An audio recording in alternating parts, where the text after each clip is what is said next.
नमस्कार, आप देख रहे हैं डी न्यूज़ केवल सच। मैं रूपाली। बीते वर्ष 2005 के फरवरी महीने में हुए बिहार विधानसभा चुनाव में दलसिंहसराय विधानसभा क्षेत्र से सील कुमार एलजेपी के टिकट पर चुनाव लड़े और जीत दर्ज करने के बाद शपथ ग्रहण नहीं हो सका। वो बीजेपी के उम्मीदवार हैं इस बार। क्या स्थिति है इस बार, जानते हैं सील कुमार से। नमस्कार, अभी मैं समस्तीपुर में हूँ और ये उजियारपुर क्षेत्र है और उजियारपुर क्षेत्र बिहार विधानसभा क्षेत्र के लिए बहुत ही लुभावना और लोकप्रिय बना हुआ है। वर्ष 2005 में विधायक बने भी और नहीं भी बने।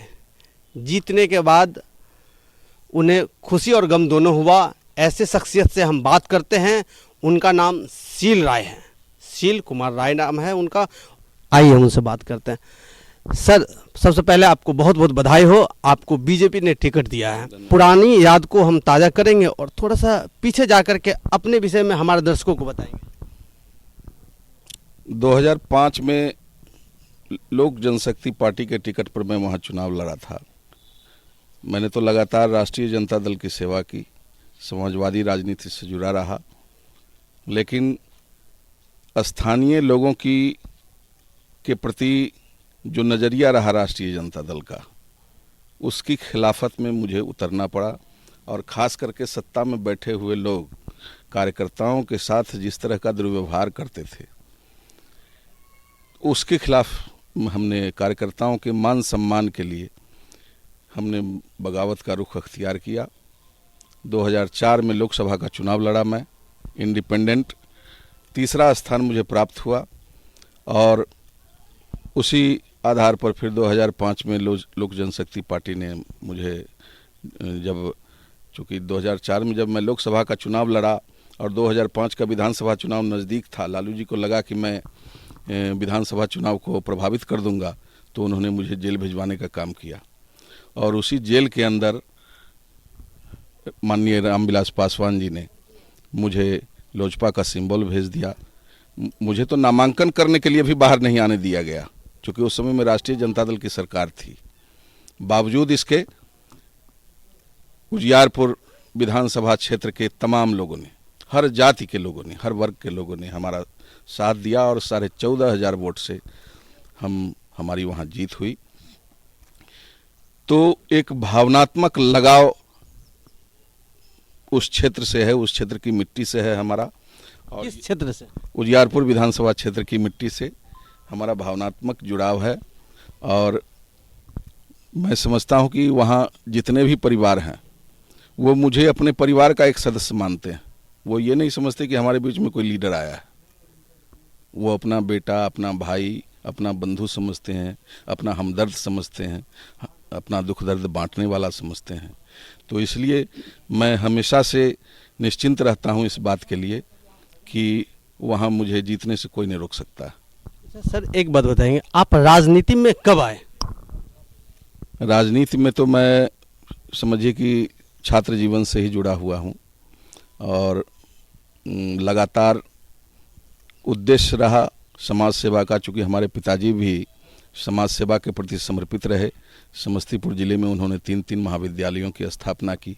नाम बताएंगे? जी, श्री रामेश्वर राय हमारे पिताजी का नाम है और बलराम भगत महाविद्यालय के फाउंडर रहे हैं हमारे पिताजी। उसके बाद SMRC के कॉलेज जो मथुरापुर में है आपके, उसके भी फाउंडर हमारे पिताजी रहे हैं। संत कबीर महाविद्यालय समस्तीपुर के भी फाउंडर हमारे पिताजी रहे हैं। तो 3 महाविद्यालयों की उन्होंने स्थापना की। इसके अतिरिक्त कई स्कूल वगैरह शैक्षणिक संस्थानों से उनका जुड़ाव रहा है। वो बिहार यूनिवर्सिटी में लाइब्रेरियन थे और बहुत अच्छी पगार नहीं रहते हुए भी ये समझिए कि परिवार के साथ, मैंने इसको परिवार के लोग तो समझते हैं कि हमारे साथ उन्होंने अन्याय किया, कि उन्होंने कुछ भी विरासत नहीं छोड़ा हम लोगों के लिए और सारा अपने जीवन की सारी कमाई उन्होंने समाज के उत्थान के लिए कुर्बान कर दी। ये खुशी है या दर्द है? जी, दर्द भी है और खुशी भी है, दोनों साथ साथ है। दोनों। एक बात बताइए, आप कई पार्टी को ज्वाइन किया और एक बाइक आप कहते हैं जो अकस्मात हेलीकॉप्टर से लॉन्चिंग या पैराशूट से लॉन्चिंग वाली जो बात है उजियारपुर में आ रही है, पहले इस पे थोड़ा सा तर्क दीजिए। जिसमें पैराशूट से लॉन्चिंग वाली क्या बात है? अब हम उस मिट्टी के लाल हैं। पैराशूट से तो लॉन्चिंग उम्मीदवार आलोक कुमार मेहता हैं, जिनका घर वैशाली है। पैराशूट से लॉन्चिंग उम्मीदवार अरविंद कुमार सहनी है, जिनका घर वैशाली है, जिसको सरारंजन से राजद ने उम्मीदवार बनाया है। पैराशूट से लॉन्च उम्मीदवार एज्जा यादव हैं, जिनको वैशाली से लॉन्च किया गया है पैराशूट से। पैराशूट से उतरे हुए उम्मीदवार तेज प्रताप यादव हैं, जिनको गोपालगंज से लॉन्च किया गया है। आप देखिए कि राष्ट्रीय जनता दल ने किसी जाति के लोकल लोगों को टिकट दिया है क्या? कि इस धरती के बेटे को टिकट दिया है क्या? तो निश्चित तौर पर यहाँ के लोगों के साथ अन्याय हुआ। और हम तो घर घर में जुड़े हुए हैं। पार्टी ये बदलने की बात जो है, हम तो यहाँ के लोगों के अधिकार की रक्षा के लिए, अगर कहीं भी दल बदल हमारा हुआ है तो यहाँ के लोगों के अधिकार की रक्षा के लिए किसी भी दल से जुड़ना, जीत करके सत्ता इसलिए जरूरी है कि हम ताकत हासिल करेंगे, पावर हासिल करेंगे, तभी हम अपने लोगों का कल्याण कर पाएंगे। और इसलिए हमने दल बदला है जब कभी भी। और आज जिस दल में आए हैं, निश्चित तौर पर जिस परिस्थिति में उसने हमको उम्मीदवार बनाया है, मरते दम तक हम इस दल को छोड़ने वाले नहीं हैं। और पूरी ताकत से हम इसमें काम करेंगे, लड़ेंगे। जो माननीय मोदी जी के राष्ट्र निर्माण का सवाल है, हम उसको और मजबूती प्रदान करेंगे। समस्तीपुर में जिन लोगों को उन पर भरोसा कम रहा है, उस वर्ग में भी हम उनके भरोसे को मजबूत करने का काम करेंगे। अभी आपको बीजेपी से टिकट मिल रहा था, इस दौरान आपका एक फोटो वायरल हो रहा था, CAA NRC का विरोध करते हुए वो वायरल होता। मतलब इस चीज़ में आपको क्या लग रहा है? आपके विरोधी पक्ष के कर रहे थे, या उस समय जो आप NRC और CAA के विरोध में जो हुए थे, वहाँ पर आप जनता के पक्ष में थे या विरोध में थे, या बीजेपी के विरोध में थे, ये बताएंगे। देखिए, आप सवाल सीधा है कि अगर हमारा स्टेप गलत होता तो NDA की सरकार ने सर्वसम्मति से, वो पक्ष और विपक्ष तमाम लोगों ने मिलकर के बिहार विधानसभा से यह प्रस्ताव पारित किया कि हम इसको बिहार में लागू नहीं करेंगे। तो हम तो उसी स्टैंड के साथ हैं। उससे स्टैंड हमारा कहाँ अलग है? क्या उस निर्णय में भाजपा शामिल नहीं थी? जदयू शामिल नहीं थी? लोजपा शामिल नहीं थी? राष्ट्रीय जनता दल शामिल नहीं था? कांग्रेस के लोग शामिल नहीं थे? तो ये तो सर्वदलीय निर्णय हुआ है और उसमें भाजपा भी सहभागी रही है। तो इसलिए हम भाजपा के निर्णय के साथ हैं। चलिए, एक बात पूछते हैं आपसे। सुबह से आपके यहाँ लगभग 5:30 बजे से लोगों का आना जाना लगा रहता, यह कैसा लग रहा अभी, ये बताइए। नहीं, देखिए, ये तो चूंकि हम प्रो वर्कर रहे हैं, हमारी राजनीति प्रो वर्कर हमेशा रही है। और कार्यकर्ताओं के लिए जब हम बड़े से बड़े लोगों से टकराने में कभी पीछे नहीं हटे। जहाँ कहीं भी हमारे कार्यकर्ताओं के मान सम्मान को ठेस पहुँचाई गई है, तो वहाँ निश्चित तौर पर हमारा कदम उठा है। हमने कभी अपने स्वार्थ के लिए लड़ाई नहीं लड़ी। अभी बिहार विधानसभा 2020 में आपने जंप लगा दिया है, क्षेत्र में आ गए हैं, सुबह शाम दौरा कर रहे हैं, क्या आपको रिएक्शन मिल रहा है, ये बताइए। आप ये समझिए कि लोग तो खुशी से पागल हैं कि मैं उनके बीच में उपस्थित हूँ। आपको देख करके या बीजेपी को देखकर? मुझको भी देख करके और बीजेपी को भी देख करके, दोनों को देख करके लोग खुशी से पागल हैं। कि ये समझिए ना कि सोने पे सुहागा वाली स्थिति हो गई है। सोने पे सुहागा वाली स्थिति क्षेत्र की हो गई। दल के लोग आपके साथ हैं या नहीं? बिल्कुल है, एकदम पूरी तन्मयता से और पूरी ताकत से और पूरी शिद्दत के साथ हमारे साथ हैं। समस्तीपुर जिला मुख्यालय में जदयू का विरोध करने का आपके दल का जो नीति था, इसमें आपका क्या तर्क है? नहीं, गठबंधन में वो जब शामिल है तो सवाल नहीं होता है विरोध करने का। पूरी ताकत के साथ लोग जुटे हुए हैं। और जो भी जदयू की उम्मीदवार हैं, यहाँ जिलाध्यक्ष जदयू की हैं, हम लोग पूरी ताकत के साथ उनको जिताने का काम करेंगे। और सारे के सारे वर्कर हमारे इसमें लगे हुए हैं। वो मीटिंग का क्या तर्क है, ये देखिए, वो तात्कालिक प्रतिक्रिया है। वो तात्कालिक प्रतिक्रिया थी और वो समय के साथ साथ वो समाप्त हो गई।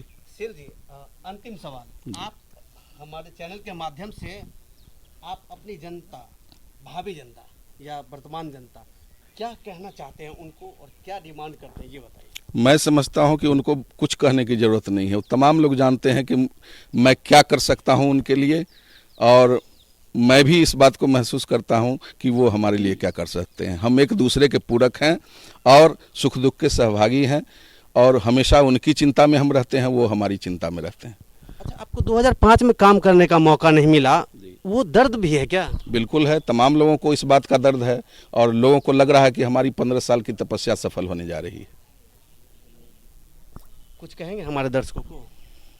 हम यही कहेंगे कि जो लोग भी कहीं जिनको कोई कन्फ्यूजन है, तो निश्चित तौर पर वो इस बात को दूर कर लें कि हमारी जीत में किसी तरह की कोई शंका है। प्रचंड बहुमत से हम जीत रहे हैं वहाँ, और दूर दूर तक इस संघर्ष में कोई नहीं है हमारे पीछे। बीजेपी का समर्थन मांग रहे हैं? नहीं नहीं, ऐसा नहीं अपना है।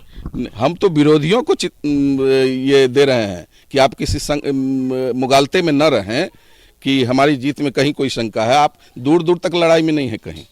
अच्छा, विरोधी कौन है आपको लगता है? आपका विरोध या विरोधी कौन लग रहा है? देखिए, विरोधी वही लोग हैं जो पैराशूट से उतर करके आए। उनको ये मुगालता है कि भाई हम जो जिनका जड़ जमा हुआ है हम उसको उखाड़ करके फेंक देंगे। सर, नाम खोल के बताएंगे जो कौन है आपके विरोधी, और पैराशूट वाले कौन है? पैराशूट वाले जितने भी हैं इस जिले में आए हुए, हम उन तमाम लोगों को ये बात कह रहे हैं, चाहे वो हसनपुर में हो, मोहद्दीनगर में हो, या फिर तमाम लोगों की नज़र हमारी सीट पर है। तमाम लोगों की नज़र हमारी सीट पर है कि एक ये सीट हम फतह कर ले, बाकी सीट हार भी जाएं तो हमको बहुत बड़ी उपलब्धि होगी। लेकिन वास्तविकता ये है कि वो किसी सीट पर नहीं जीतने जा रहे हैं। पूरे जिले के लोग इस बात से खुश हैं कि सील कुमार राय को भाजपा ने उम्मीदवार बनाया है, और इन लोगों को सबक सिखाने की जरूरत है। एक खूबसूरत चेहरा सील कुमार राय से हम बात कर रहे थे अभी। इनका कहना है जो हम 110% विजय यहाँ से हासिल कर लेंगे। यहाँ उनके कुछ समर्थक हैं, उनसे हम बात करते हैं। आप युवा हैं, आप क्या देख रहे हैं ये बताइए अभी के चुनाव में? हम उजियारपुर विधानसभा का भविष्य देख रहे हैं। मतलब भविष्य की बात बताएं, किस तरह की भविष्य देख रहे हैं? भविष्य इस तरह का देख रहे हैं जो बाहर से लोग आके समस्तीपुर जिला को गुलाम कर दिए, जो समस्तीपुर जिला के बेटा को आज तक विधायक या किसी पोस्ट पर जाने नहीं दे रहा है। सारे लोग बाहर से आके ये समझ रहे हैं जो हम राजनीतिक समस्तीपुर में कोई राजनीति करने वाला दूसरा बेटा नहीं।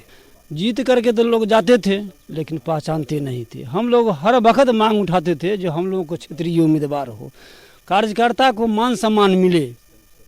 लेकिन इस बात की लड़ाई लड़ते लड़ते हमारे पहले इलेक्शन में हमारे दुर्गावती हुए थे, क्षेत्रीय लोग ने मान सम्मान के साथ उनको जिताया। आप युवा हैं, आपकी क्या सोच है? जी हाँ, निश्चित तौर पे मैं युवा हूँ। मेरा नाम संतोष कुशवाहा हुआ, हम भारतीय जनता युवा मोर्चा से हैं। और आप लोग किसी भी, मैं आपके चैनल के माध्यम से आपके तमाम श्रोता को कहना चाहता हूँ और उजियारपुर की जनता को कहना चाहता हूँ कि आप लोग किसी भी कन्फ्यूजन में नहीं रहें। सील कुमार राय उजियारपुर के नेता नहीं, वहाँ के बेटा हैं, और भारी मतों से हम लोग बाहरी लोगों को यहाँ से भेजने का काम करेंगे। कमाल बात है, यंग नेता, मतलब जवान नेता, बातों में भी दम है। और लगता है आज हेलो सर, अरे सर ऐसे कैसे चले गए? अरे क्या करते हैं? जी हाँ, मैं लॉ का छात्र हूँ, पढ़ाई करता हूँ, और युवा मैं छात्र जीवन से ही मात्र 16 वर्ष की आयु से राजनीति करता हूँ, और अभी मेरा आयु 22 वर्ष हुई है। और हम लोग जितने भी तमाम, मेरा इस वक्त जो है हमारी रणनीति जो है वो डे टू डे, नॉमिनेशन के बाद डे टू डे हमारा पारा चढ़ेगा, आलोक कुमार मेहता जी का पारा गिरेगा। और हम लोग इस बार दिमाग का पारा या वो और कोई पारा? दिमाग, देखिए राजनीति में दिमाग का पारा नहीं होता है, यहाँ मतों का पारा होता है। क्या नाम बोले आप? मैं संतोष कुशवाहा, भारतीय जनता युवा मोर्चा। अच्छा, आप सुबह से इनके यहाँ हैं? जी जी अच्छा, जी, बताइए किस कारण इनके पास आए थे? हम सुबह से है, मेरा घर लखनपुर में पट्टी हुआ। मैं पंचायत सचिव हुआ जदयू का। मैं सरपंच साहब, दोनों आदमी 6 बजे से आए हैं। और जब टिकट मिला ना, बगल का है, पड़ोसी है, इसलिए बहुत खुशी हुआ। और ऐसा खुशी हुआ कि क्या बतलावें। सही, खूबसूरत सा चेहरा, स्मार्ट है, युवा है। इनसे जानते कहाँ से आए हो, क्या नाम है इनका? मेरा नाम गुंजन चौधरी है। मैं सुल्तानपुर घटो पंचायत से आया हूँ। मैं किसी भी पार्टी का कार्यकर्ता नहीं हूँ। मैं एक युवा हूँ, युवा सोच रखने वाला हूँ और जो युवा चेहरे हैं उसका हम समर्पित भाव से उसको हम आगे बढ़ाएंगे। करते क्या है? सर, मैं चंडीगढ़ रहता था। रिसेंटली लॉकडाउन के बाद मैं घर आया हूँ वहाँ से ट्रेनिंग लेके, और मोदी जी के आत्मनिर्भर भारत के प्लान के तहत मैं अपनी यहाँ कंपनी स्थापित किया हूँ। एक बात, अंतिम सवाल आप बता दीजिए, जो आप जो विधायक बन गए, जीत गए, जनता यदि बहुमत से आपको जिता देती है तो आप किस कामों को प्रायोरिटी देंगे और कहाँ से शुरू करेंगे? देखिए, वहाँ सबसे ज़्यादा तो किसानों के लिए समस्या है, खास करके जल निकासी का। जल जमाव के कारण वहाँ किसानों को फसल की हर साल क्षति का नुकसान होता है, तो हम उसका निराकरण करेंगे। लेकिन मैं आपको ये बता देना चाहता हूँ कि ये तो हमारी सोच है व्यक्तिगत, लेकिन इससे पहले भी जो हमारे सिद्धांत रहा है कि योजनाएं उन्हीं को बनानी चाहिए जिनसे जुड़ी हुई योजनाएं होती। अभी तक परंपरा ये रही है कि विधायक सांसद जो भी रहे हैं वो अपने ढंग से वो योजनाओं को संचालित करने का काम करते हैं। मैं चाहूँगा कि युवा वर्गों को एक साथ बैठाऊं और उनसे जानना चाहूँ कि आप अपने लिए क्या चाहते हैं, कि आपके लिए एक विधायक क्या कर सकता है, और उस दिशा में उसके इम्प्लीमेंटेशन के लिए एक विधायक के रूप में मैं काम करूँगा। किसानों की जो समस्याएं हैं उसके निराकरण के लिए उनको क्या करना है, उनको क्या चाहिए हमसे मदद, हमसे क्या सहयोग चाहिए, तो वो जो योजना बना करके देंगे हम उसको लागू करने का काम करेंगे। अपने मन से कुछ नहीं? अपने मन से कुछ नहीं। महिलाओं के लिए जो कुछ भी है, हाँ, अपने मन से मैं भी उसमें एक विचार देने वाला काम करूंगा। मैं भी एक विचार दूंगा कि आप ये काम करेंगे तो उसमें ये बेनिफिट होगा, ये आपके लिए लाभप्रद होगा। मैं अपनी ओर से भी अपना विचार दूंगा, लेकिन वो जो समेकित रूप से जो लोग योजना बनाएंगे वो ज़्यादा क्रिएटिव होगा और वो ज़्यादा, मैं समझता हूँ कि उन लोगों के लिए उपयोगी होगा।